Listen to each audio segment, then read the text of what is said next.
Raditz and Goku break their limits together. Raditz achieves Ultra Ego, while Goku gets Ultra Instinct. Meanwhile, Vegeta has his own form, Divine Vegeta. It seems that nothing can stand in their way, but there is another threat lurking about. An ancient threat is about to reawaken, testing everyone's true strength. We'll be discussing all that and more in part 13 of What If Raditz Survived. A breakout occurs at the Galactic Patrol prison. A strong prisoner who's been there for so long finally gets out. It's the magical planet eater Moro. However, there's two Galactic Patrol agents that have an idea of what to do. While there is no Boo on Earth, there are some other strong fighters that they know of, and they may be able to help here, especially with their godly powers. And it's weird because one of the Galactic Patrol agents actually knows this, Maris. The rest of the agents don't really question it and just go along with it. Godly powers? Not like they'd be able to tell. So, the Galactic Patrol goes to Earth. Thankfully, at the time that they get there, Raditz and Goku are on the planet, and they're willing to go. Whoever this guy is, it'll be a perfect test of their new powers. Apparently, he's pretty strong. Well, he's stronger than they might expect, in different ways than just pure strength. They warn Goku and Raditz. This guy has magical abilities that will allow him to steal people's energy. Whatever they do, they have to be careful. Them being strong is great, because that means they could defeat him easily, but it's a double-edged sword, because if they don't work quickly, or if Moro escapes somehow, it's going to work in his favor then. As they go further and further out into space, they could sense Moro's energy. It's terrifying.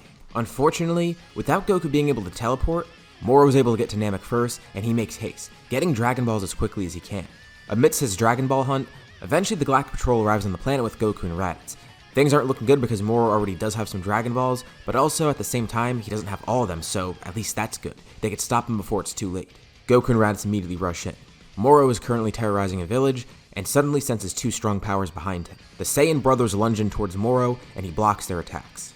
Grabbing both their fists, starting to steal their energy. They're able to free themselves though. Damn, no key attacks and they can't let him touch them either. It's gonna be tough, but they could work around this energy absorption. And the two could transform to make this quick, but they don't want to give off more energy just in case. Instead of taking turns, the two fight together, aiming to kill Moro as quick as they can. But there is an issue that they're unaware of. While Moro fights Goku and Raditz, Cranberry is still out there, trying to gather some more Dragon Balls from Moro. It's a bit tough for him because there are some strong Namekians that he encounters, but by remaining covert, he's able to get the last two that they need, with Moro in possession of the other five. And Moro can sense this. The Dragon Balls near him start levitating, and then a plume of lava comes out, as Moro makes his escape, going over where Cranberry is. Goku and Raditz waste no time.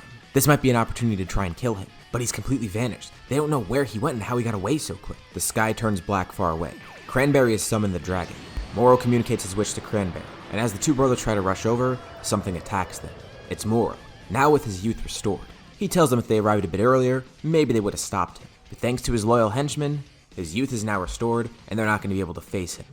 And now they don't have a choice. They can't hold back. They have to at least use some of their full power. Both of them turn blue. This will at least allow them to maintain their ki, but also have powerful attacks. And it's tricky. They want to avoid getting their energy absorbed, but they also need to use energy to give powerful attacks to Moro.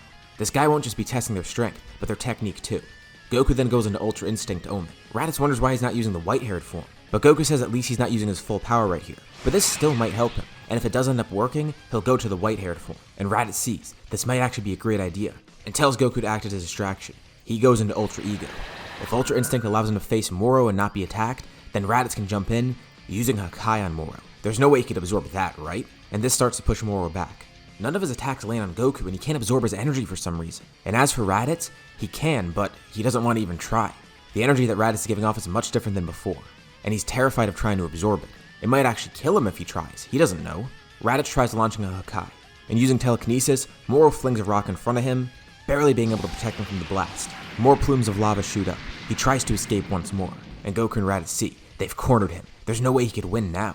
But Moro escapes out into space, and they see a spaceship coming nearby. What, is he leaving already? But no, the spaceship then lands nearby, and they can still sense Moro's energy, but something's changed about it. The Galactic Patrol prisoners step out of the ship. Not too concerning to them, but then they're empowered by Moro. Okay, a little bit concerning, but not too bad. But then Moro steps off the ship, and he looks completely different. What the hell is this?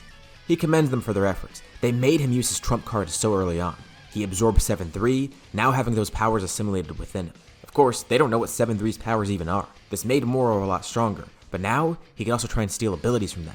And his first task is stealing it from Goku. He doesn't want to try and get too close to Raditz because that could be risky still. Goku's body reacts on its own, but surprisingly it's not quick enough to react to this. Moro's hand briefly grazes Goku's neck. He's able to jump back, but it's already too late. He now has access to Goku's powers, including the complete Ultra Instinct if he needs to use it. But before he channels this power, someone else then teleports in. All the prisoners suddenly ascend up into the sky, each trapped in some sort of weird bubble, and they start disappearing one by one. Quickly, someone's teleporting around, grabbing them and bringing them back to prison. Moro tries to attack whoever this is, but he can't. And then the fighter reveals himself. It's Vegeta. He sensed this all going on and teleported in. He was off Earth training, and he's pissed. He could have been involved with this and stopped this before it even happened. But it doesn't matter now. Mayris watches on, and then he realizes who that is. That's Vegeta. He has the powers of Majin Buu. They wanted to find him, but couldn't. And obviously Buu was nowhere to be seen. They didn't know what happened there. They just knew Vegeta had his powers somehow. But Mayris actually knows the extent of it. He actually has Buu within him, and maybe this could turn the tide of the battle. Moro activates Ultra Instinct Omen. He wants to test out this power first before going to full power. Vegeta goes into attack, but Moro dodges. His first target is Goku.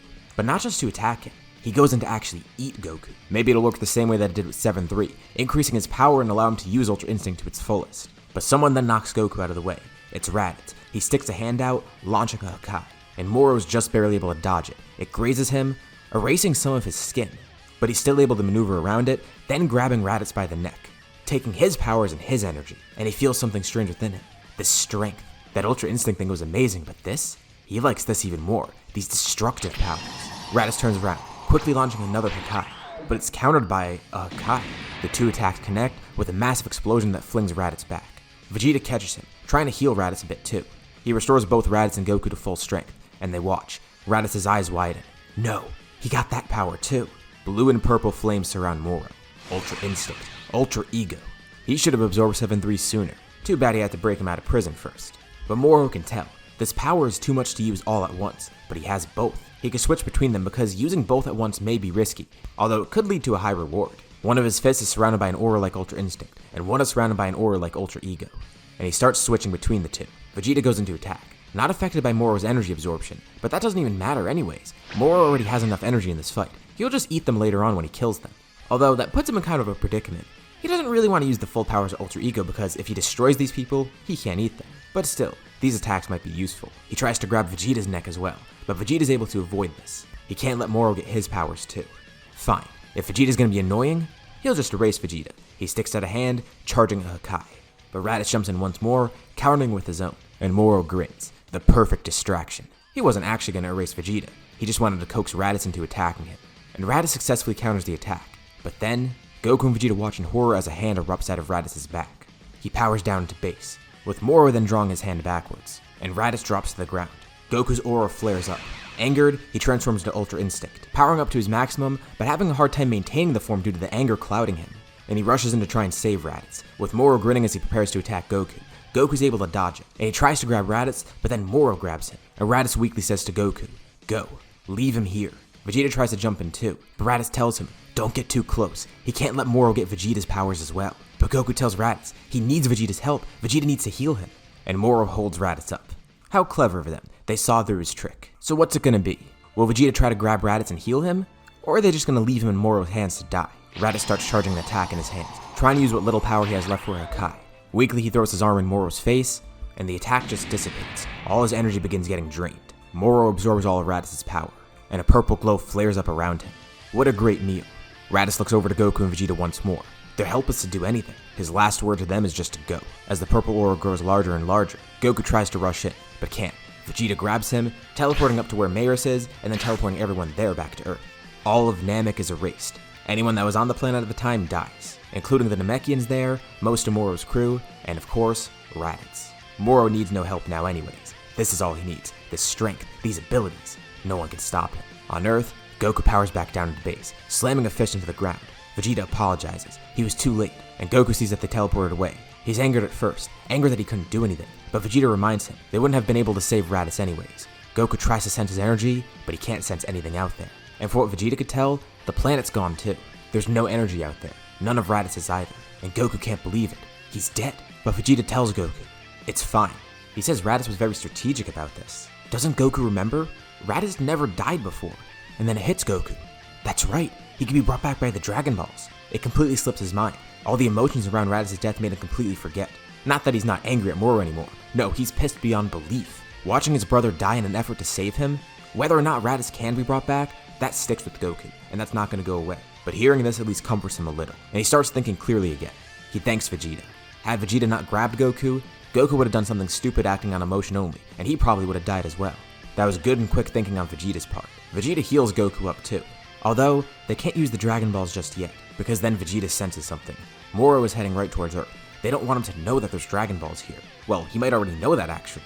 But in case he doesn't know, they don't want to reveal that to them. They don't want to collect the Dragon Balls and then have Moro show up, killing them and then taking another wish. But at least here, they can gather some allies. Moro launches towards Earth, as Goku and Vegeta try to get help from everyone that they could find. Moro is flying through space at a rapid pace. While on Earth, a team is made to defend against Moro. Goku, Vegeta, and Piccolo will be on the front lines. They're amazed to hear about Raditz's death, but it should be fine. As long as the Dragon Balls stay safe, they can bring Raditz back, as well as pretty much everyone else that was just killed by Moro. They also get some of the humans to help, as well as Gohan and Goten, but Maris then warns them. Moro's getting close. He's going to be here any minute now. So the group all stands together, ready to fight. Moro's flying through space at immense speeds, dragging his crew's spaceship behind him, flinging it forward, launching it right towards Earth. The remaining living crew members are able to jump off just in time, starting to attack everyone as the ship hurtles towards the planet. Piccolo opens his mouth wide, launching a mouth beam at the ship, destroying it before it makes contact with the planet. With all the soldiers launching in as Gohan, Goten, and the humans go to fight them, a purple streak of light lands nearby. It's Moro, surrounded by those same flames of Ultra Ego, with his fur now being purple too. That Ultra Instinct power is nice, but he thinks he's going to rely on this, especially now with all the energy he's absorbed from Raditz. Goku, Vegeta, and Piccolo stand together, and Goku knows what he needs to do. He needs to control his anger here, or else he won't be able to use Ultra Instinct at its full power. He did it before. Raditz was the one that pushed him to do so, and he could do it again. He just needs to keep his emotions in check here. It's not that he can't do it, it's just, with the circumstances right now, it's tough for him to maintain it. Moro first starts off by trying to lend some energy to his fighters, but before he can, Vegeta uses Force Spirit Fission, taking that energy back.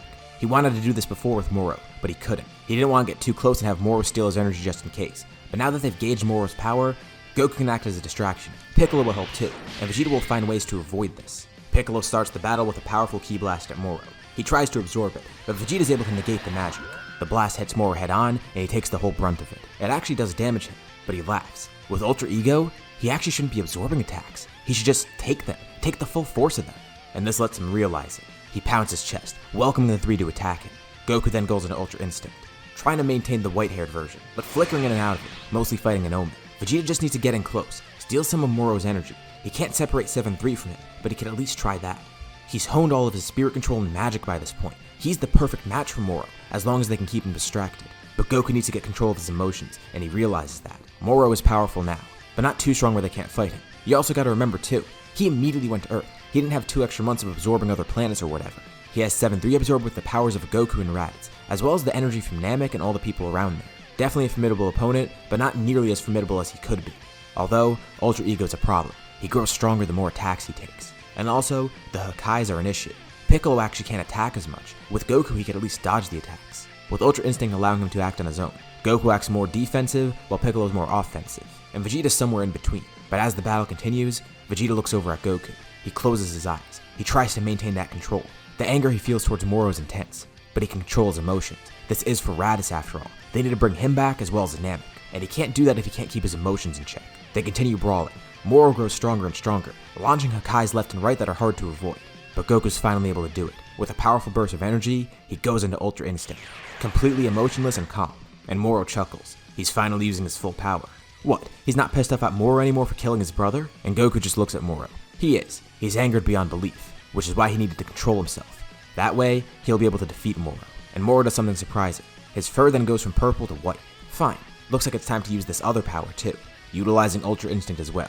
He and Goku begin battling, and this actually helps. Without him using Hakkais, Piccolo and Vegeta can get in closer, and they act as support throughout the battle. Moro sticks a hand out at Goku, charging a blast, but Vegeta then paralyzes the hand, and Goku sees the gem right in the middle, lunging his hand forward right at it and breaking the gem. Vegeta then paralyzes Moro's other hand, lifting it up in the air, and Moro's about to break free of Vegeta's grasp, but Goku grabs his other hand, crushing it. Both of the gems are now destroyed, and Vegeta can go in now without having fear of his power being taken, with Piccolo lunging in too. The three start overwhelming Moro. It's pushing him into a corner once again. Ultra Instinct won't work. Ultra Ego won't work. Why not the two together? His fur then flickers again. One side's purple, one side's white. One of his eyes is silver, one of his eyes is a reddish magenta color. His aura is an ominous mix of Ultra Instinct and Ultra Egos. This is Ultramoro. The power of both of them combined. It's overwhelming. They can't do anything against it. Although, something strange begins happening. The power. Moro can't contain it. There's so much. He's been fighting at full power with both of them for so long, and now utilizing both of them together, it's damaging his body. He begins warping, and his body begins breaking apart. He could merge with Earth, that will help, but he doesn't even have the chance to do so. As his body contorts, Vegeta holds Moro in place, and Goku begins charging an attack for Namek, an attack for everyone Moro's terrorized, an attack for Raditz. He launches a Shining Friday at Moro, blasting him off into space as he explodes far away from the planet. They all power down, descending towards the ground below. They did it, or so it seems. As Vegeta goes around healing everyone, they sense something very weird. That explosion out in space, it wasn't Moro exploding, it was just the beam exploding. They look up in space, and they see from the sky above, a figure descends down below, and behind him, they see the moon. But they're terrified as they realize what they're looking at. The moon, it has Moro's face on it, and Ultramoro descends down to Earth. He tells him that was a close call. Thankfully, he was able to contain that power by merging the rest of him with the moon, and then splitting out this piece of him. Time for round 2. And worst case, now with his main body being the moon itself, if he loses here, he'll destroy the planet another way. And this is where we'll leave off for now. The series is almost my longest, but it's not done yet. We'll see if it actually becomes the longest series. But until then, what do you guys think about this part, and what do you think's gonna happen next time? Let me know your thoughts and suggestions in the comments below. I'll be sure to check them out to see what you guys think. If you liked the video, be sure to drop a like, and subscribe if you haven't already. Anyways, thanks for watching, and I'll see you all in my next video.